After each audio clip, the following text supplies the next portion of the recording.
Thank you for watching this episode of Blue Collar Outdoor TV, folks. I'm your host, Ryan Yaskiw. On this episode of Blue Collar Outdoor TV, I'll be taking you out on a small, secluded lake found within the heart of the Duck Mountains for a great day of fishing. During the show, I will explain how a person can break down a body of water to find fish by looking for diversity within the lake. Then I'll discuss why I've chosen not to give out the name of the lake and why it's so important to practice sound conservation on these small bodies of water. You're not going to want to miss this episode, folks. Stay tuned.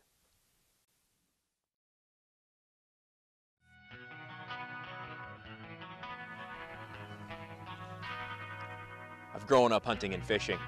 The outdoor lifestyle is ingrained in my soul. It's who I am. As time's gone on, it seems that mainstream outdoor media has become more about the sponsorship and the egos of those who host the shows, and less about the adventures. Over time, I, like many others, became quite cynical towards outdoor media because of this, and simply stopped watching. In 2006, I began hunting and fishing in front of the camera, documenting mine and others' adventures in the outdoors. The idea was to share the adventure, the highs and the lows with the viewer. No advertising, no product hype, just simply blue-collar outdoorsmen enjoying the great outdoors. This is Blue Collar Outdoor TV.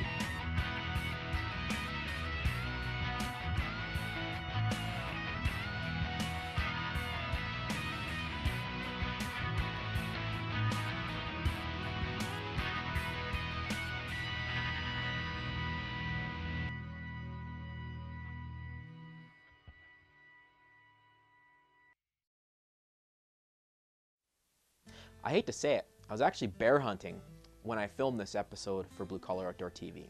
The bear hunting had been slow, and I awoke one morning to just this brilliant, beautiful, bluebird calm day. I decided to take my kayak out fishing, and I had just the lake in mind. It's a secluded little body of water that's quite difficult to get into due to the beaver dams and the distance it is off the road.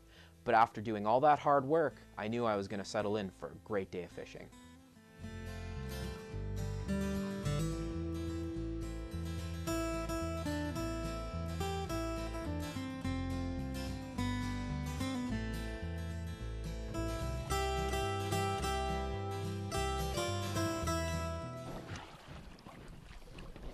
I know exactly where I'm heading to.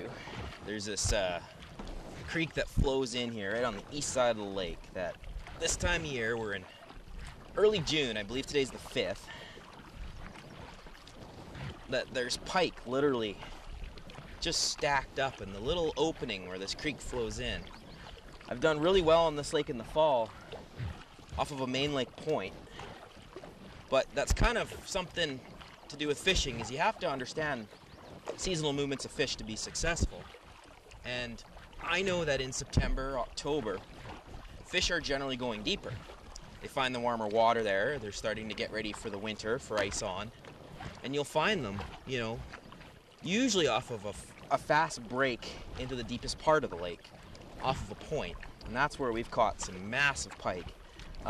You're seeing the video clip right now of it, and this was years ago on this lake with a buddy and I. And we came in here and just, you know, we were up here elk hunting and we ended up spending the day fishing. We said the heck with elk hunting. That's how much fun it was. But in the spring, these fish have the tendency to congregate around flats, areas where water flows in, area where there's lots of forage returning from spawning, or in the middle of spawning. And that's where I key my attention on this time of year, is on those flats where water comes in. So I got about a mile kayak ride here, which doesn't bother me that much. I'm used to it by now.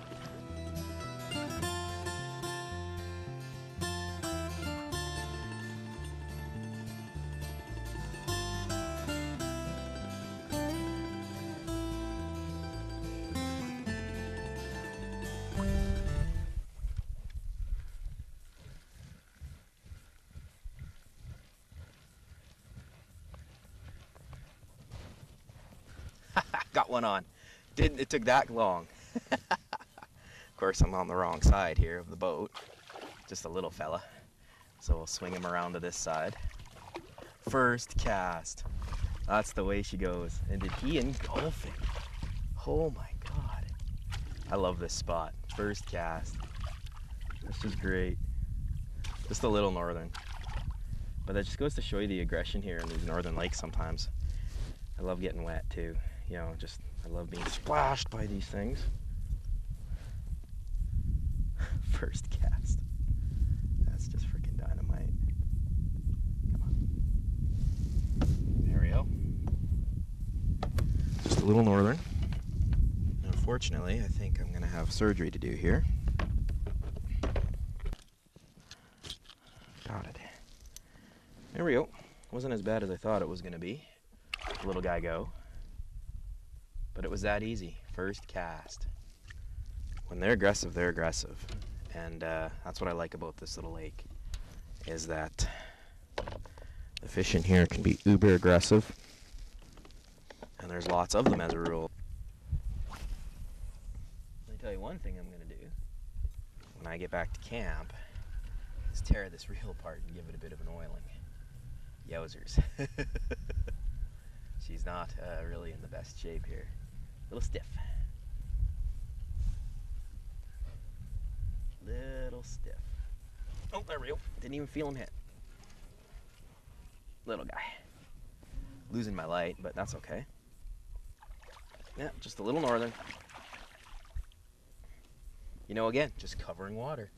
Just being out here covering water. There we go. I'm surprised he didn't give a third flip. There we go, just a little fella. Great looking little northern, healthy looking little creature, feeding on all the little perch minnows that I just saw. That's what happens when you break down bodies of water and look at them as a puzzle instead of just looking at the whole lake as a whole. In this case, when I'm fishing, look for multiple features within the lake of structure and shoreline and weed beds, and the creek comes in here. There's multiple features right here. Multiple features means diversity, means lots of fish.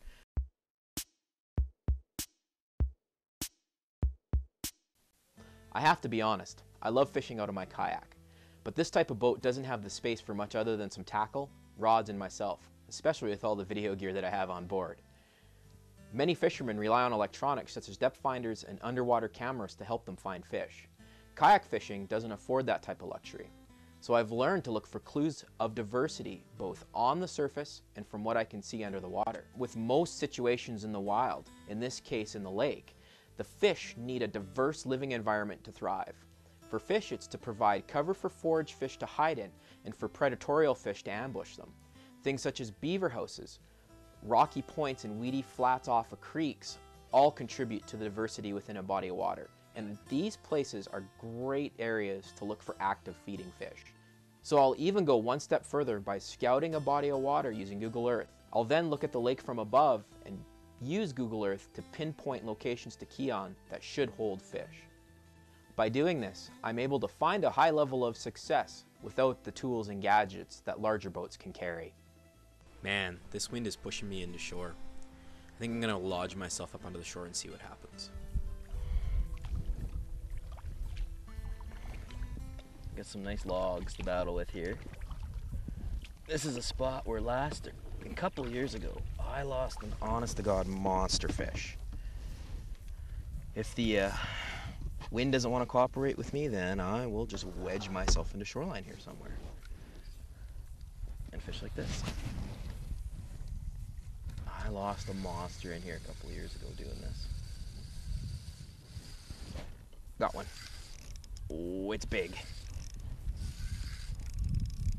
Oh yeah.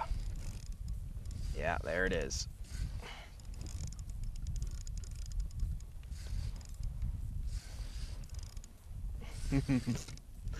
Exactly the same as 2 years ago, as many moons ago. Okay, I gotta get out of here because this is a horrible place to fight a fish. Let him tow me around. Come on, big guy, pull me. Pull me somewhere. Oh, that was a head shake. He's pulling me. He's not as big as I thought he was. He's still a little bigger. But not a monster. Far from a monster. About 3 pounds. Man, he felt bigger than that. One of those ones that fought big.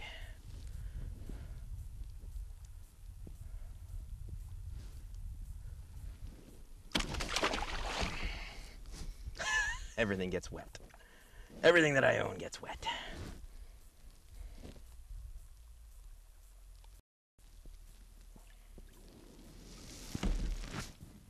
There we go. About a 3-pound northern. He's bleeding a little bit, but not that bad. He'll survive that just fine. Let him go, let him grow. And he's gone, just like that. Tough as nails. She thought he was bigger than that. One quick little cast into here.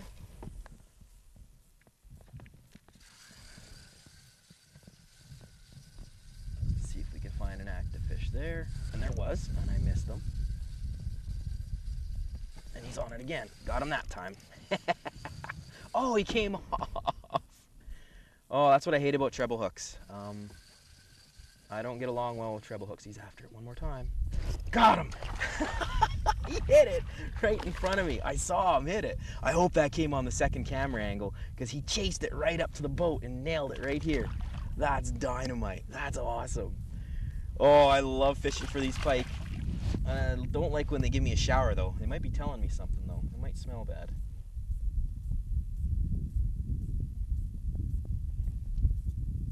Come on. So again, just another corner hook. Might need the pliers on him though. Got to get a better grip of him. That's what I need to do. Oh, come on.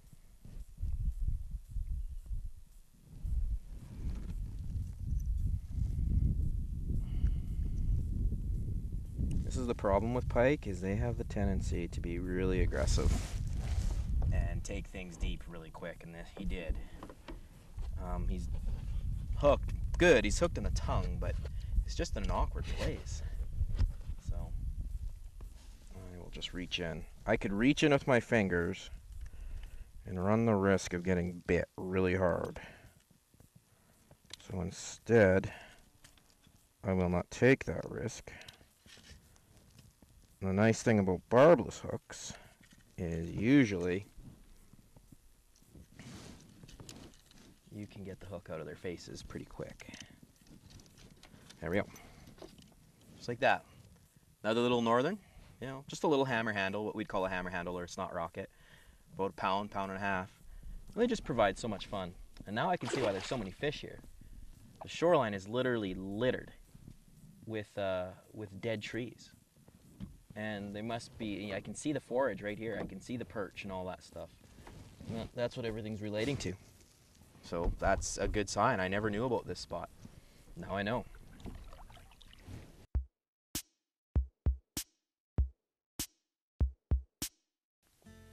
Now folks, this lake is a little gem that's found within the heart of the Duck Mountains. And when I say little, I mean really small. It's no bigger than 400 acres. Small lakes like this are incredibly susceptible to overfishing. I've seen it happen numerous times everywhere. A small little lake like that gets hot and the word gets out about a bite. People start fishing the lake real heavy, and at the time it seems like the stocks of the fish are infinite. But the fishing eventually slows and then shuts down. Then the excuses start. The lake was netted out, it winter killed, and so on. But in reality, the real reason for the lack of fish is some people's inability to only take what they need, instead taking what they can. We are all stewards of the lands and waters we use. The abundance of wildlife and fish is in direct relation in our ability to control our take. There's no doubt, folks, that the future of any outdoor resource is directly in us, the user's hands.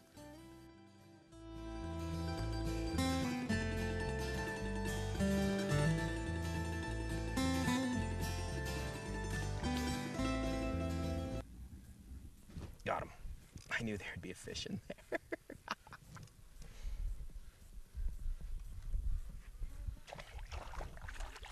Just another little hammer handle again, but it is what it is.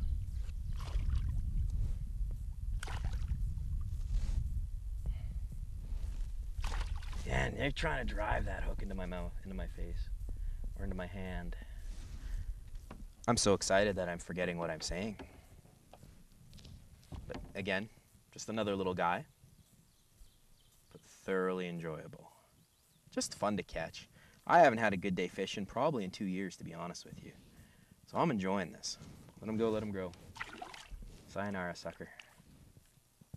So I'm thoroughly enjoying this trip. This has been fun. It was well worth the work to get back into here with the kayak. A lot of work, but well worth it. Well worth it.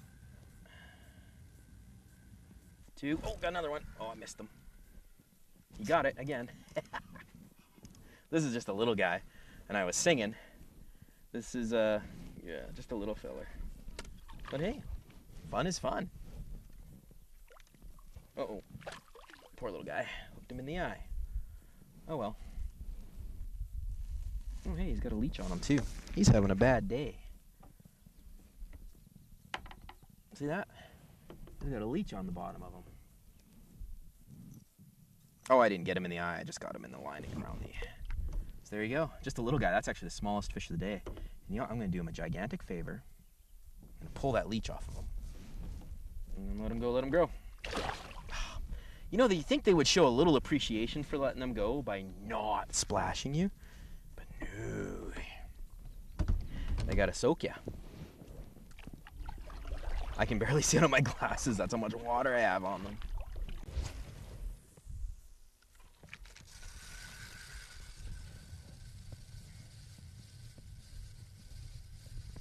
There we go. Not so much. Oh, it came off. He hit it again. This time he got it.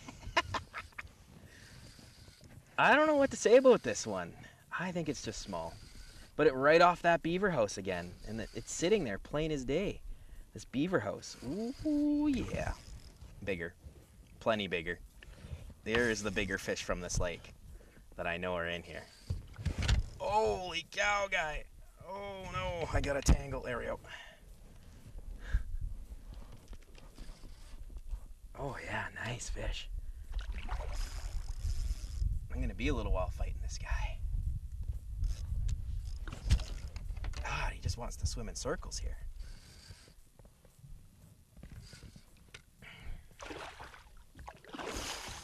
Oh. This is what I came to this lake for. You know, he's not huge, but he's big enough. You know, he's probably 6-pounder. Just really what I want, and I just barely have him hooked. Oh, geez, he tried driving the hook into my hand. This is what fishing these little lakes is all about. There's these little surprise fish. Oh, man, I want to get him in. That hook pops, I just got a shower. He wants to hit me one more time here. Is he going to do it one more time? You know, like I said, electricity, water, what could go wrong? And this guy's filling my boat with water.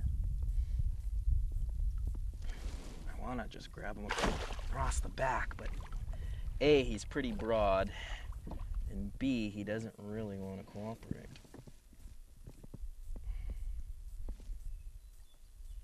There we go. There we go. There's a bigger fish.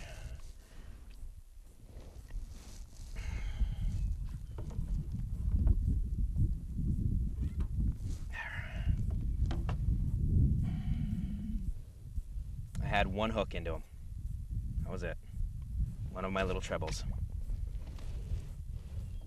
There we go. That is a beautiful Northwoods Northern Pike, and a great way to finish the show up, folks. He's probably 5-6 pounds, not that big, not huge compared to other pike that you catch here, but he's big enough for me. Folks, I've had a great adventure today, and I'm so glad I got to share it with you. Remember, folks, that we are stewards of the land here. We're the ones that utilize the resource. We're the ones that are caretakers of the resource. We need to make sure that we're giving back as much as we're taking. And just as I'm going to do right now, we need to make sure that we let go of fish that are the breeders, are the ones that do the reproducing. And we need to make sure that we improve the habitat and the surrounding area for the wild animals that live on land. So there you have it, folks. A simply amazing day out in the body of water. I hope you enjoyed this first episode of Blue Collar Outdoor TV, folks. Until next time, take care.